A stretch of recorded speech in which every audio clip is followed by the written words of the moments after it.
Olá, meu nome é Marcela, tenho 24 anos, eu sou de Juiz de Fora, Minas Gerais. Sou católica e bora partilhar?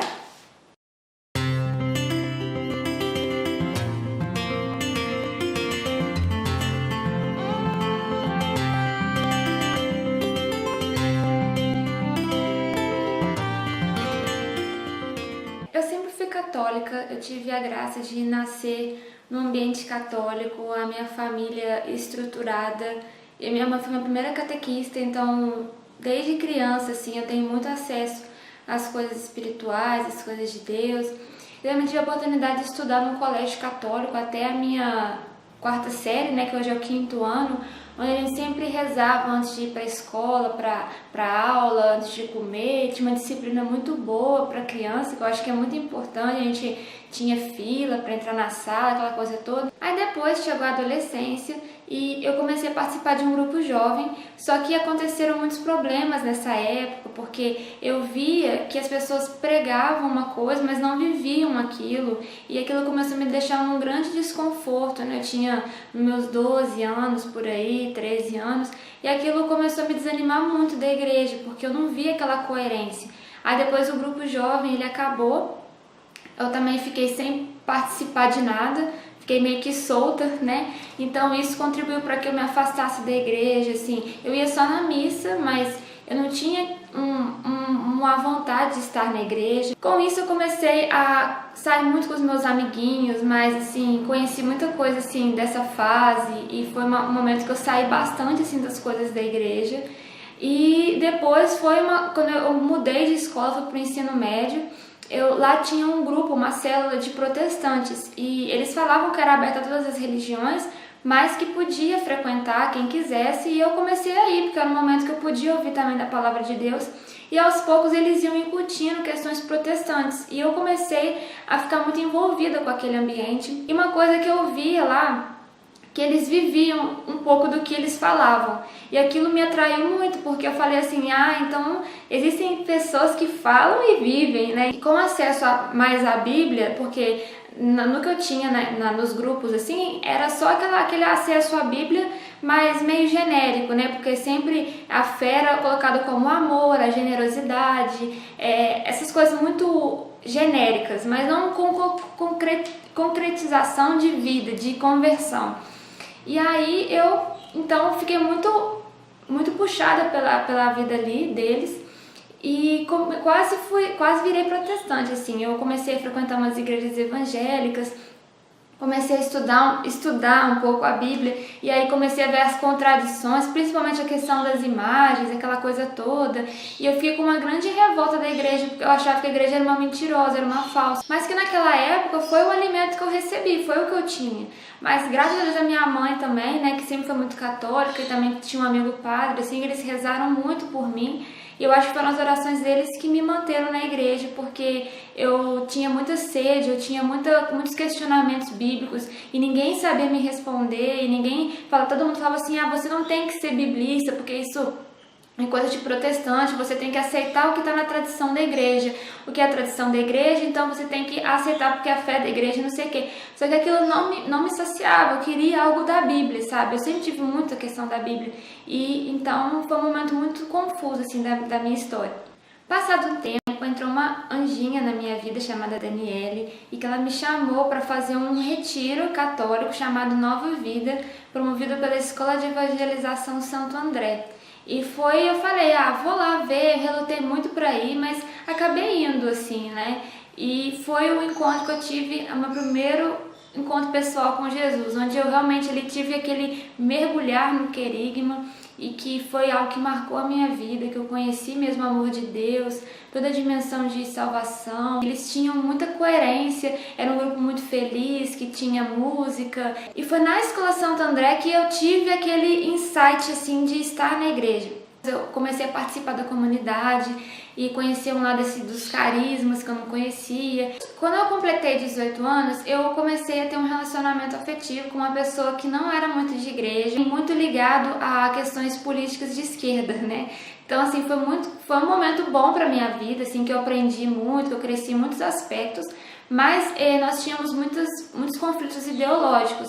E como eu não tinha ainda um parecer político das coisas da vida, eu fiquei muito persuadida pela esquerda, pelo aquele ideal, aquela coisa toda, e também vi um paralelo disso na teologia da libertação. Teve um dia que eu estava discutindo aqui em casa com meu irmão, assim, porque ele estava falando, né, sobre a questão da vestimenta dos padres, que foi uma grande perda para a igreja os padres deixarem de usar o clésima ou a batina, etc., porque é aquela coisa da teologia do povo, que o padre é igual ao povo, que não sei o que ele tem que ser, não pode criar castas, que não sei o que, porque isso é coisa romana, isso é coisa da igreja, não é coisa do evangelho, não sei o que.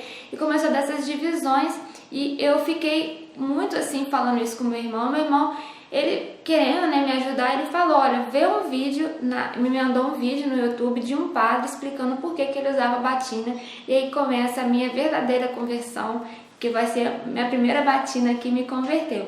Quando eu vi esse vídeo, ele me tomou de assalto, assim. Foi um vídeo que tem no YouTube de um padre que explica por que ele usa batina para o professor Felipe Aquino no programa Escola da Fé da Canção Nova. E eu fiquei muito de cara, porque na minha realidade aqui da minha cidade, os padres não usam clésima. E quando eu vi aquele vídeo, eu entrei em êxtase, assim, foi um amor à primeira vista. E foi uma coisa assim que me tomou de assalto, e foi uma conversão assim que foi no fundo do meu coração. Eu encontrei nesse padre uma referência muito positiva, porque ele era muito jovem. Ele é muito jovem ainda e ele tinha abandonado uma carreira de engenharia química e tal, numa faculdade conceituada.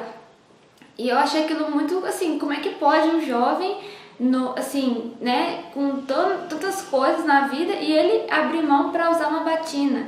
E ele explicou tão forte assim a questão da batina. Ele falou, né, que as pessoas perguntavam para ele por que se ele não sentia calor com a batina. Ele falava assim, é melhor passar calor na terra do que passar calor no inferno, né? A partir dessa batina eu comecei a mudar totalmente os meus paradigmas. Eu nunca tinha escutado, por exemplo, questões de modéstia. Não era algo que era falado nos grupos na época, não se falava de modéstia feminina. E eu usava muitas roupas assim que não feriam a modéstia frontalmente, mas eram comportamentos que não condiziam assim para uma pessoa que queria viver um aspecto espiritual mais forte. E a partir da modéstia eu fui me aprofundando, e aí mudou tudo, mudou o meu conceito de ser mulher, mudou o meu conceito de espiritualidade. Eu fui pesquisar também depois a modéstia do véu, que hoje é algo muito forte para mim. E eu fui começando e fui mudando tudo a partir daquele testemunho daquele padre. Depois que eu fui crescendo na fé, eu encontrei a segunda batina que me converteu, que é um padre assim que eu tenho um profundo carinho, assim, que é um padre que me sustenta, que me dá força. Às vezes eu fico muito esgotada de achar que eu tenho que fazer tudo, que eu tenho que defender a igreja, porque eu não vejo que as pessoas defendem a igreja, eu não vejo que as pessoas às vezes têm essa entrega como eu quero ter. E com essa batina eu me sinto descansada. Quando eu quero descansar de verdade, é quando eu posso ver um vídeo desse padre e eu falar, nossa, tem alguém que defende por mim, nossa, tem alguém que veste a batina, sabe? Tem alguém que dá a vida por isso, sabe? Ele também decidiu por uma opção dele de vida de usar somente a batina, e que me faz também a crescer muito na espiritualidade, porque, por exemplo, eu também quero mudar algumas questões da minha modéstia, e que permanente, assim, e que eu vejo que se ele também conseguiu mudar permanentemente, eu também posso mudar nesse aspecto permanentemente para crescer em ascese, etc. Então, essa segunda batina que me converteu. A terceira batina que me converteu foi de um outro padre depois que eu conheci, que imprimiu em mim o selo mariano, né? Eu tenho uma espiritualidade muito mariana e tudo na minha vida passa por Maria.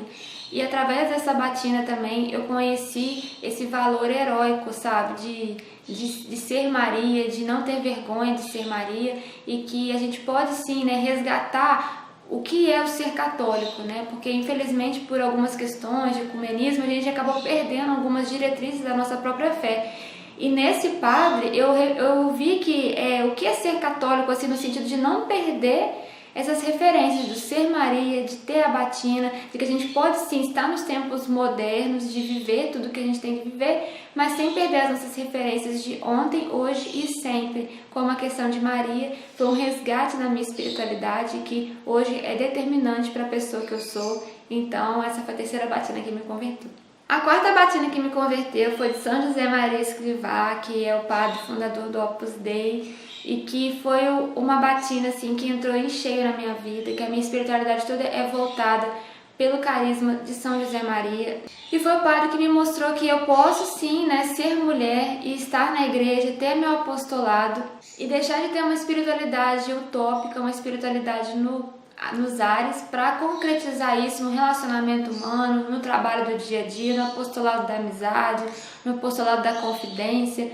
Todos os apostolados, tudo é apostolado, né? Então eu aprendi com São José Maria a realmente ser uma católica convertida nas coisas mais básicas do dia a dia.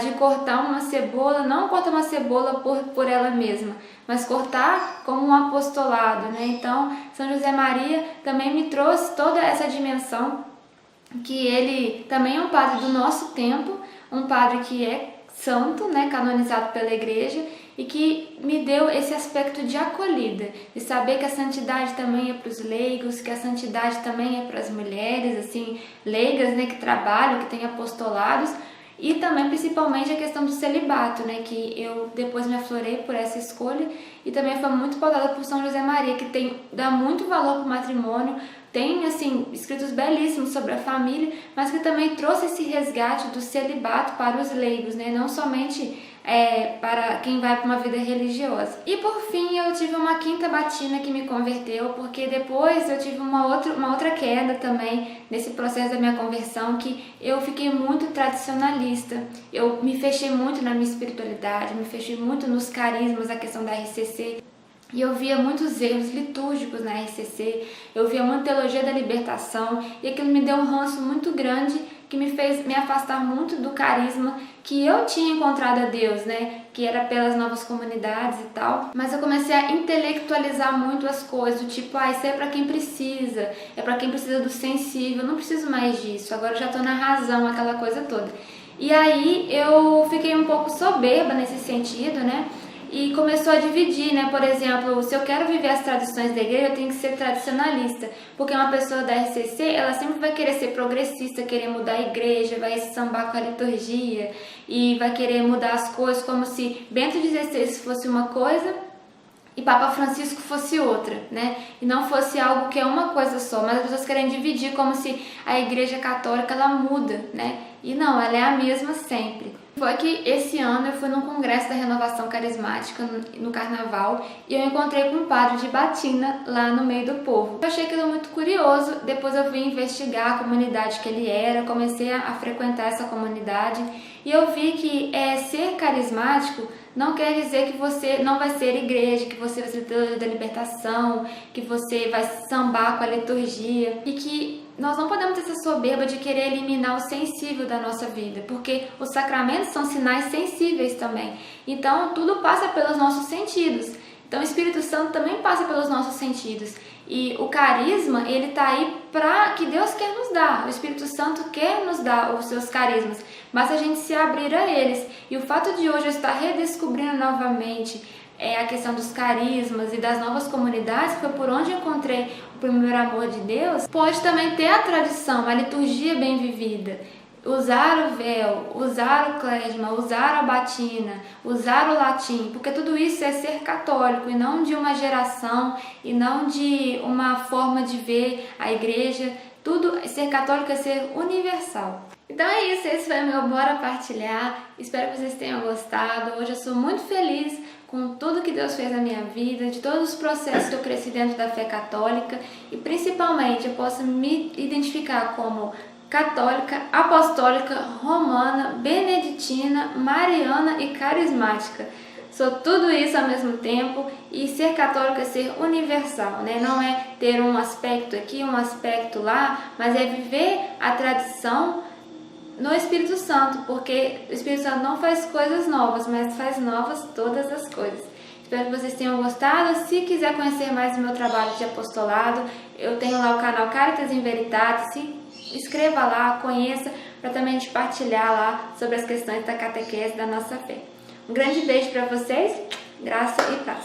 Que isso, gente! Marcela Cameiro, acho que eu não vou partilhar. Caraca, eu tô muito feliz. Eu amei o testemunho do Marcelo, eu acho que você amou também.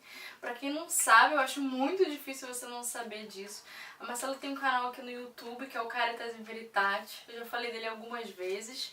E é excelente, ela realmente defende a fé e dá todos os estudos doutrinários que a gente precisa.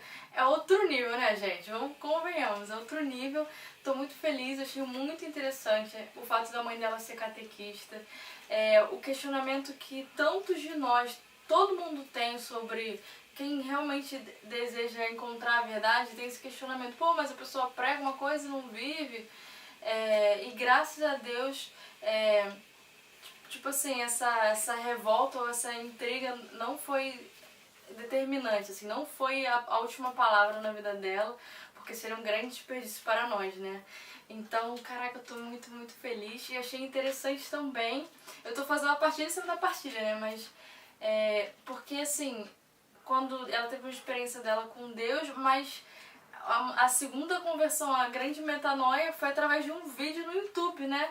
E hoje ela também evangeliza e é instrumento de Deus através do YouTube. Então, assim, como que as coisas são, sabe? Então, é incrível, Deus, Ele sempre nos surpreende e vai muito mais além. Amei, todos nós amamos.